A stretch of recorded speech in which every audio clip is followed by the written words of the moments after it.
High, সবাই কেমন আছো? আশা করি সবাই খুব ভালো আছো। আপনাদের সবাইকে অনেক অনেক স্বাগত আমার চ্যানেল কুকিং ওয়ার্ল্ডে। আজকের আমাদের রেসিপি হলো তেঁতুলের চাটনি। তেঁতুলের চাটনি অনেকেই খেয়েছেন। এই তেঁতুলের চাটনি খুব সহজে ঘরোয়া জিনিস দিয়ে কীভাবে বানানো যায় আসুন দেখা যাক। দেখো, আমি বিট সহ 200 গ্রাম মতো তেঁতুল নিয়েছি। সেই তেঁতুলটাকে 5 মিনিট জলে ভিজিয়ে রাখতে হবে। যখন নরম হয়ে আসবে তখন তেঁতুলটাকে ভালো করে হাতে করে চটকে দেখো কেমন আলাদা হয়ে গেছে পাল্পটা। এটাকে ভালো করে ছেঁকে নিতে হবে। তেঁতুলে অনেক সময় অনেক রকম নোংরা থাকে, তাহলে ছেঁকে নেওয়াই ভালো। ছেঁকে নিয়েছি। দেখো এটা এখন খুব গাঢ়, এর মধ্যে 2-3 বার করে ধুয়ে ছেঁকে নিতে হবে। হাতে করে যতটা চটকে বার করে নেবে তত বেশি পাল্প বেরোবে। আমি 2-3 বার করে জল দিয়ে ধুয়ে নিয়েছি। আর জল বেশি হলে তাতে কোনো চিন্তা নেই, কেন তেঁতুলের চাটনি ঠান্ডা হলে এমনি গাঢ় হয়ে যায়, তা তোমরা একটু বেশি করে জল নিও।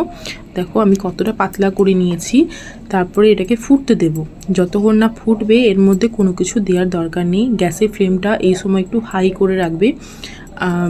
হাই করে রেখে এটাকে নাড়তে চাড়তে থাকবে। তার মধ্যে এবার স্বাদ মতো নুন, আর রঙের জন্য দেব 1 চামচ মতো কাশ্মীরি লঙ্কা। কারো যদি কাশ্মীরি লঙ্কা না পছন্দ হয় সে স্কিপ করতে পারো। তার মধ্যে এর মধ্যে দেব 1/2 চামচ বিট লবণ।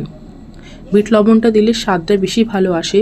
যখন ভালো করে ফুটে উঠবে তখন এর মধ্যে দেব গুড়। আমি গুড় দিয়েছি, তোমরা চাইলে চিনিও ব্যবহার করতে পারো, কিন্তু গুড় দিলে স্বাদটা বেশি ভালো আসে। গুড় দিয়ে ভালো করে ফুটতে দেব। তারপরে এর মধ্যে দেব 1 চামচ মতো মশলা। এই মশলার রেসিপি আমি ডেসক্রিপশন বক্সে দিয়ে দেব। তো এই মশলাটা 1 চামচ ভর্তি করে দিও। এই মশলাটার জন্যই তেঁতুলের চাটনির স্বাদটা এত সুন্দর আসে। বাইরে দোকানে যারা খাও তারা ভালোভাবেই জানে যে এই তেঁতুলের চাটনি যে আলাদা রকম স্বাদটা শুধু এই মশলার জন্যই বেশিরভাগটা আসে।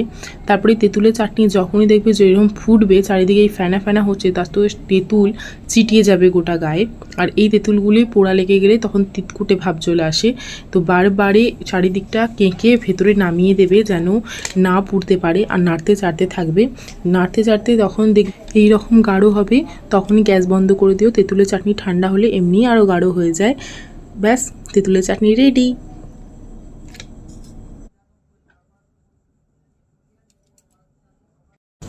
দেখুন তেঁতুলের চাটনি ঠান্ডা হওয়ার পর কতটা গাঢ় হয়ে গেছে।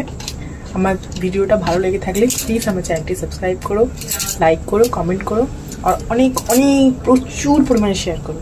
Thank you, by.